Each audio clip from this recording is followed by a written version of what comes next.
तो गाइस कैसे हैं आप सब लोग। रीइंकार्नेटेड की एपिसोड 68 के साथ हाजिर हूं। इस एपिसोड की शुरुआत में हिमालय स्वर्ड विला के स्वर्ड डिस्कॉर्ड्स अरीना को दिखाया जाता है, जहां पर इस टूर्नामेंट की शुरुआत होने वाली है और जहां पर सबसे पहले टूर्नामेंट के मैचेस खेले जाएंगे। भी लोग यहाँ पर पहुंच चुके हैं, सभी कंटेस्टेंट्स भी यहाँ पर आ चुके हैं। साउची भी अपने दोस्तों के साथ वहीं पर खड़ा होता है। जब टूर्नामेंट को स्टार्ट करने का वक्त होता है तो हिमालय स्वर्ड विला से कैरेक्टर वहाँ पर अपीयर होते हैं, जिनको स्कारलेट स्वर्ड लिंग वूगू कहा जाता है। वो अपनी स्काई परफॉर्म ग्राम के 8th लेवल पर है और वो यहाँ पर इस टूर्नामेंट के अनाउंसर होने वाले हैं। वो उन सभी से कहती है तो मैं तुम सभी लोगों को यहाँ पर वेलकम कहता हूँ। यहाँ पर इस टूर्नामेंट के दौरान मैं तुम सभी का अनाउंसर होने वाला हूँ और मैं यहीं पर तुम्हारी फाइट्स को अनाउंस करूंगा और तुम्हारा रेफरी हूँगा। और साथ ही उन सभी बच्चों से कहते हैं तो इस बार के टूर्नामेंट में कुछ अलग होने वाला है और हमारे पास एक गेस्ट है जो कि यहाँ से नहीं है बल्कि वो हिमालय स्वर्ड लेजेंड से है। तो सभी लोग 4 बड़े सैक्रेड लैंड्स के बारे में तो जानते होंगे। तो एक कैरेक्टर जो कि स्काई परफॉर्म कॉन्टिनेंट से यहाँ पर आए हैं, उनका नाम लिंकुन है। वो यहाँ पर इस सारे टूर्नामेंट को खुद अपनी आंखों से विटनेस करेंगे। कैरेक्टर लिंकुन की बर्थ प्लेस और उनकी क्वालिफिकेशंस को देखने के बाद मुझे नहीं लगता कि यहाँ पर कोई भी ऐसा होगा जो कि उनके क्वालिफिकेशंस को नकारने की कोशिश करेगा। यहाँ पर उन्हीं की अथॉरिटी चलेगी। अगर वो यहाँ पर किसी मैच को बर्खास्त करते हैं तो वो मैच नहीं खेला जाएगा। जुनबा अपने जीजा जी से पूछता है, जीजा जी इन्होंने कहा कि ये माइटी हिमालय स्वर्ड रीजन से आए हैं, ये कौन सी जगह है। जाओची से कहता है तुम्हें पता है कि हिमालय स्वर्ड विला काफी ज्यादा स्ट्रॉन्ग है। In Himalaya sword region Himalaya sword विला से 1000 गुना ज्यादा स्ट्रॉन्ग है। इससे ज्यादा तुम्हें जानने की जरूरत नहीं है। यहाँ पर उन्हें इनाम के बारे में बताया जाता है। उन्हें बताया जाता है कि जो बच्चे इस टूर्नामेंट के दौरान 2nd और 3rd रैंकिंग के ऊपर आएंगे उन्हें पर्पल स्ट्रिप ड्रैगन हार्ट पिल दी जाएगी। इसके साथ साथ पर्पल वेन मैरो के 3 ड्रॉप्स भी दिए जाएंगे। जो यहाँ पर 1st रैंकिंग के ऊपर आएगा उसे एक स्काई परफॉर्म रैंक का स्पेशल आर्टिफैक्ट दिया जाएगा जो कि एक बॉडी आर्मर है। मास्टर लिंकुन उस स्पेशल आर्मर को अपने साथ लेकर आए हैं और वो उस लड़के को जो देंगे जो कि इस टूर्नामेंट में 1st रैंकिंग को हासिल करेगा। साउथ सेक्टर के लीडर अपने बेटे से कहते हैं मैंने सुना है कि इस पूरे कॉन्टिनेंट में सिर्फ 3 ही इस तरह के आर्मर्स हैं। अगर इस तरह का एक आर्मर हमें मिल जाता है तो ये हमारे लिए बहुत ज्यादा अच्छा रहेगा। स्ट्रेंथ भी पहले से बहुत ज्यादा बढ़ेगी। इसलिए मैं चाहता हूँ कि तुम 1st रैंकिंग को हासिल करो और उस आर्मर को हासिल कर लो। अब इस आर्मर की खातिर मैं चाहता हूँ कि अगर वहाँ पर तुम्हारा सामना लिंगजुन के साथ भी होता है तुम्हें अपना बेस्ट देना होगा, लिंगजुन को भी हरा देना। फिर साथ ही अनाउंसर उनसे कहते हैं तो यहाँ पर जितने बच्चे टॉप 10 की रैंकिंग में आएंगे उन सभी को यहाँ पर डीमन सीलिंग रिचुअल को अपनी आंखों से देखने का मौका मिलेगा। एल्डर लिंकुन यहाँ पर डीमन सीलिंग रिचुअल को परफॉर्म करेंगे और तुम सभी लोग यहाँ पर उसको अपनी आंखों से देख पाओगे। तो अनाउंसर उन सभी लोगों से कहते हैं तो हम लोग यहाँ पर टूर्नामेंट को स्टार्ट करने वाले हैं, लेकिन टूर्नामेंट को स्टार्ट करने से पहले एक टेस्ट होगा। बच्चों की यहाँ पर एज और उनकी क्वालिफिकेशन को देखा जाएगा, उनकी कल्टीवेशन को देखा जाएगा, क्या वाकई में वो इस टूर्नामेंट में हिस्सा लेने के लायक है या नहीं। सभी लोग यहाँ पर आते जाओ और इस क्रिस्टल के सामने आकर खड़े हो जाओ ताकि हम लोग तुम्हारी क्वालिफिकेशन और तुम्हारी एज को जान सके। यहाँ पर बहुत सारे क्लैंस के बच्चे होते हैं, वो सारी वहाँ पर क्रिस्टल के सामने आकर खड़े होते हैं ताकि वो अपनी क्वालिफिकेशन को जान सके और उनको जांचा जा सके क्या वो टूर्नामेंट में हिस्सा लेने के लायक है या नहीं। यहाँ पर जितने लोग हमारी रैंकिंग में आने वाले हैं, यहाँ पे जो बहुत ज्यादा स्पेशल है, सिर्फ उन्हीं की एज और क्वालिफिकेशन के बारे में बताया जाएगा।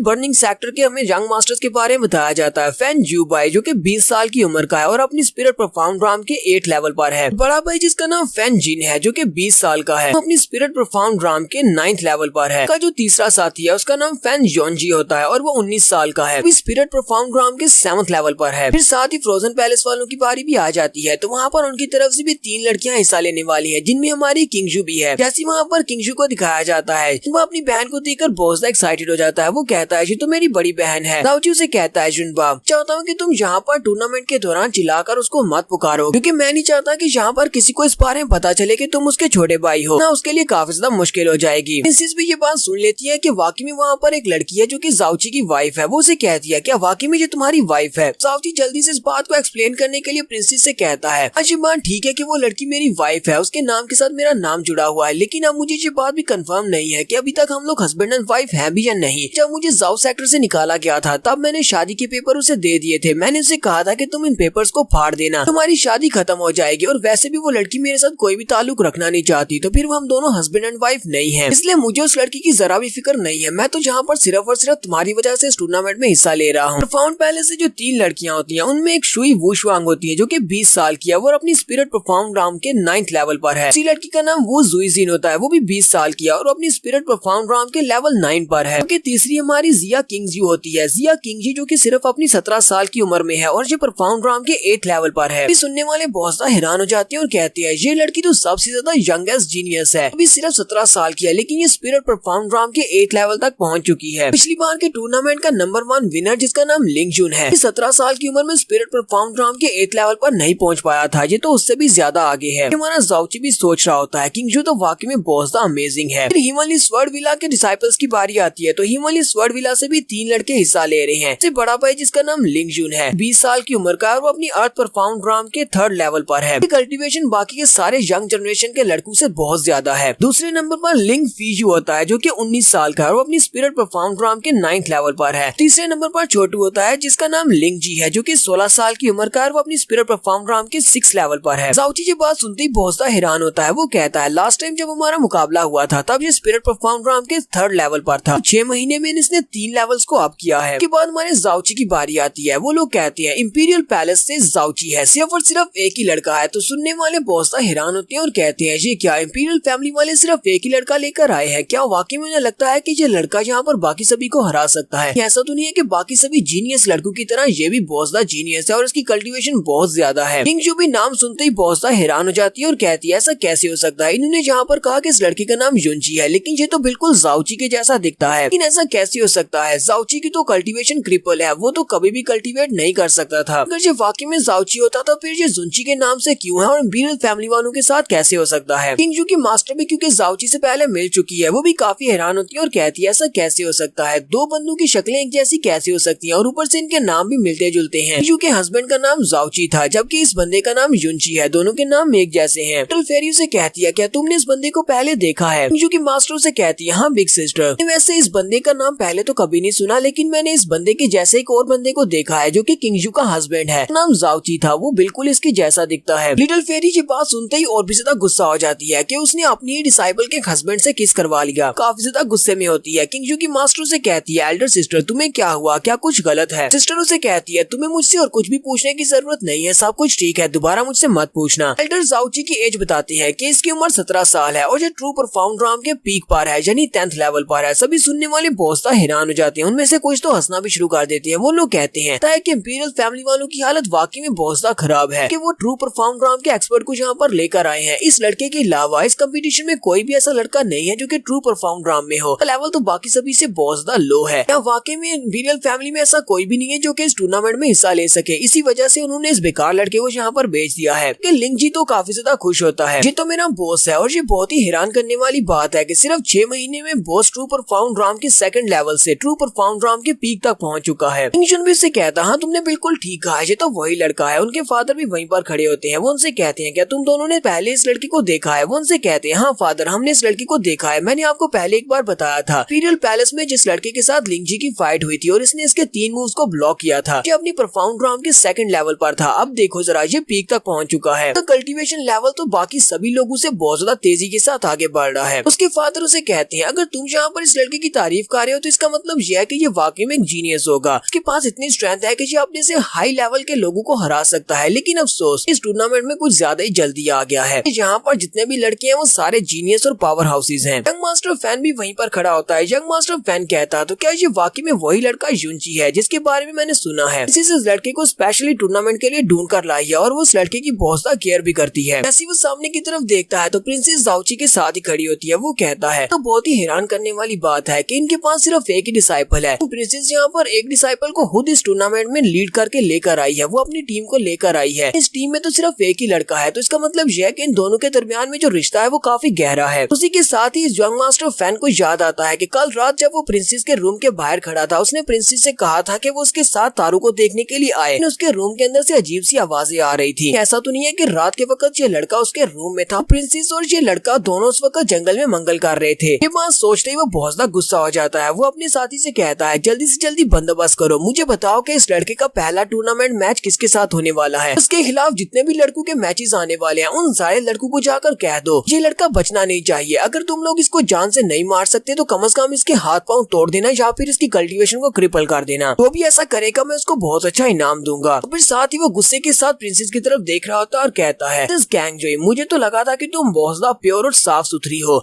एक नोबल लड़की हो जो कि कभी भी अपने आप को गंदा नहीं करेगी। लेकिन मैंने तो कभी ऐसा सोचा भी नहीं था कि तुम ऐसा कुछ करोगी। इस वजह से मुझे यहाँ पर कितनी ज्यादा ह्यूमिलिएशन फील हो रही है, तुम सोच भी नहीं सकती। तो फिलहाल हम लोग यहीं पर एपिसोड 68 का एंड करेंगे। नेक्स्ट एपिसोड में हम लोग इस टूर्नामेंट को स्टार्ट करेंगे कि हमारा जाउची यहाँ पर इस टूर्नामेंट में अपनी जगह बना पाएगा। क्या जाउची बाकी के सारे रैंकिंग को हरा पाएगा और टॉप 50 की रैंकिंग में आ पाएगा या नहीं, ये तो तो नेक्स्ट एपिसोड में पता चलेगा। एपिसोड की एक्सप्लेनेशन अच्छी लगी हो तो कमेंट करके जरूर बताइएगा। चैनल को सब्सक्राइब कर दें, वीडियो को लाइक और शेयर कर दें। शुक्रिया।